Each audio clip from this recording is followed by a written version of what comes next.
All right, so I'm Nick. I'm a new route setter here at DBC.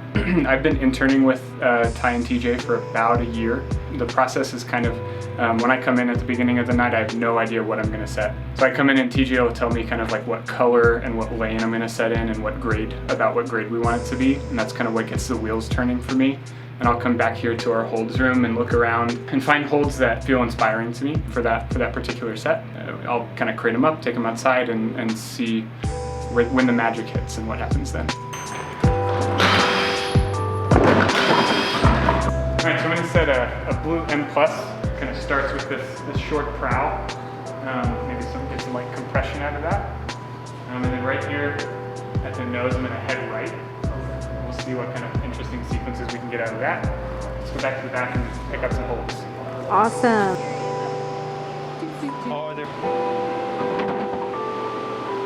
I'm trying to think about holds for the first section that are good for the grade at compression on that prow. So things that don't have like a particularly positive lip on them. All right, so I've just wrapped up my hold selection process. I tend to like to try to grab a really wide variety of holds to take out to the wall. So I've got some pretty big holds, some really small holds, a wide selection of like in-cut, crimpy kind of things, since it's a slightly overhung face that I'm setting on. We'll see what takes shape when we get them out there. Let's go, give it a shot. Awesome. This is another thing I do every night. Lose your water bottle? My water bottle, yeah. You found the water bottle. Got it. It's always nearby. Cool. So I'll kind of lay out all my holds just so I can kind of like visually stay organized and know what I'm looking at, what I have to work with.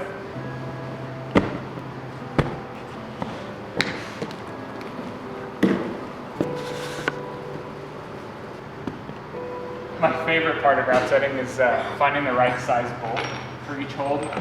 Mm-hmm.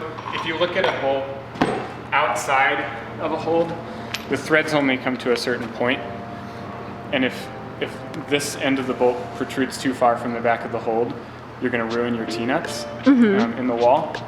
So you've got to find the right length bolt, the perfect length bolt for every hold. And you must have gotten pretty good at this point. I'm definitely faster than I was in the beginning, but I think sometimes compared to route setting veterans, it's amazing how quickly they do it.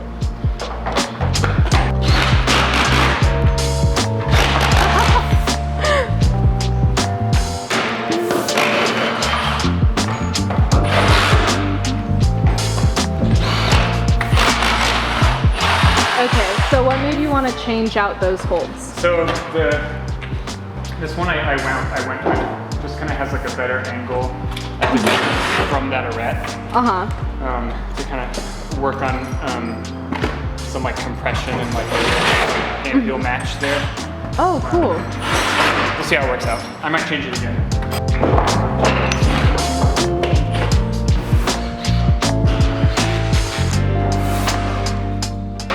You seem unsure about that decision. I do, yeah. I'm honestly probably unsure of like 90% of the decisions I make at first. Things reveal themselves to you, Yeah. Are you trying to create a specific sequence up on that top feature?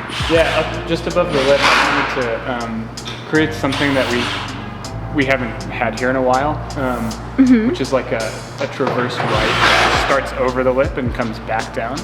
Oh, cool. Yeah, I think most of the time we tend to keep it simple with like once you turn the lip, you're over the lip. Uh-huh. So I think that's something we like to try to do on a regular basis, is like change up the way we use the features in the gym, because those obviously never change. But the way we use them can change every week. Yeah. DBC setter recreation of the Gym Climber cover.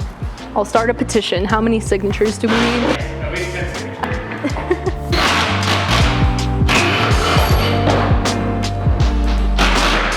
So I'm trying to line up kind of a flash and finishing sequence here. So you kind of like, you're going to wind up using some power trying to get through these opposing crimps. And once you're on this rail, kind of like do a move to get your feet up, and then use this kind of like slopey Not super satisfying, not super like inspiring or confidence. Kind of hold to get just enough compression to like stand up on a foot instead of heel in this rail to hit a really nice finish hold over the lip. So I want to try to create that in a way that, keeping the grade in mind, is like accessible for an M+ climber, but still appropriately challenging. And that's where good hold selection comes in. So we'll see how well I do with that. This is the finish hold, yeah, and it's a nice beefy jug. It's like, it's a big one. The radius is really big, so you kind of have to like really wrap it and palm it to stick it. But I think at that angle, it'll be up on the slab portion of the wall. That'll be a nice, satisfying finish. Don't grab footholds until I've got all the handholds on the wall. Which TJ might roll his eyes at when he sees this. But I always find that by the time I get all the moves up on the wall, the feet are just, they don't work the way I thought they were going to. So I just wait till the end to pick them. Cool. I'm gonna choose probably all footholds from this same set because they come with like a good bit of variety. Like you got some that are in cut like this one and some that are a little worse. So for that, the very first sequence where you establish on the wall, you're gonna kind of do like a hand-heel match on that low left hand, but I want you to have a pretty decent right foot, but it's gonna also be around the arete on the other side. So I'm gonna choose something pretty big that protrudes like this, so it'll give you a lot to like bite into with your right toe as you set the heel hook. That'll also really force you to like squeeze around the arete. Yeah, exactly. So how does the body position feel? It's a little bit too small a ball. So I may shift up here a little bit. Okay. I also may make that a little bit better. This is the current right hand start hold. It is totally flat. So we're gonna find something with a bit more bite to it to make setting this foot better. It's not loads better, but just enough. So now I can kind of comfortably pull on and set that.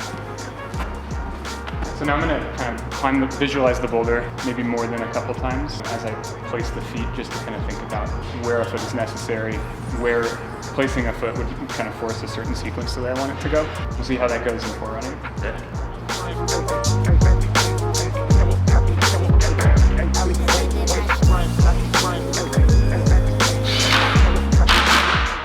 One of the easy mistakes to make when you're placing feet, to put something up you want to be used only as a foothold that's too grabbable. So like this guy, I almost just put here next to the start hold, starting right in. But you can see it's a fairly flat, crimpable edge. So I guarantee, someone would come in tomorrow and crimp this as part of the sequence to break the boulder. So I'm gonna switch it out with that. I don't know, really uncomfortable. I guess it's pinchable if you can pinch this with two fingers, like a thumb and one finger. But significantly less likely to be broken. But you don't want to, right? Yeah. Another thing I tend to do is really underestimate the height of a climber. So I'll place feet, and then once I get on it, I realize like the foot is at least 2 or 3 T-nuts higher than it needs to be for comfort. So I try to adjust that. I don't always get it right, but that's what forerunning is for. I think it's ready for forerunning, so we'll leave it at that. See how it goes. Yeah. Amazing. Oh, spinning.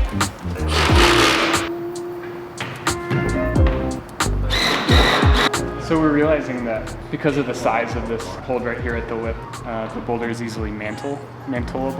Just made that word up. It's a word now. So if you mantle it, you can stand up on the next two and just kind of lay over and reach the finish hold. Super sketchy. We don't want people to do that and get hurt. So we are going to tweak the boulder in a different direction.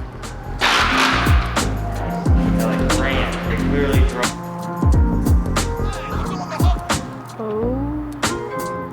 Ty just demonstrated for us that the mantle onto this guy is totally still possible. While it doesn't leave you a real plausible way of getting to the finish hold, we want to make sure that that's just not an opportunity that presents itself to a climber, just because it's sketchy, and the last thing we want is for someone to get hurt trying a boulder. So we're going to try to shrink the profile of that, just so it's a whole lot less plausible that someone would try to throw up a heel and mantle up onto the slab. You like it? So I don't love the way my forearm brushes this point. Whenever I can stand up, a lot of like this kind of movement. This for me, I think, is like one of the hardest hardest aspects of setting, where like you have a sequence that you like and we want to try to save the sequence and pull it off while eliminating some like unsafe feature of it. So then coming back here and trying to find like the perfect hold, you know, sometimes it's really hard to find the solution that you're looking for. Like this low profile thing that'll play nicely with that lip. Okay, So maybe we'll try we that found out. a winner. We have a backup plan if that doesn't work. Thanks, Dean. So we are not gonna try that hold. We're not. We're just gonna hold this one. It's been graciously offered to us. Thank you, sir. So we're gonna try this one instead.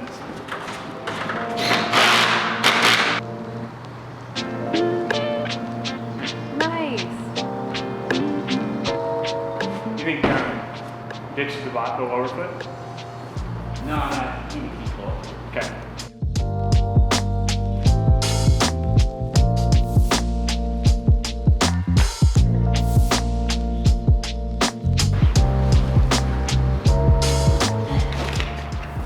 Hard. I like that move was really cool. Going over the lip, I didn't get any discomfort in my wrist or anything.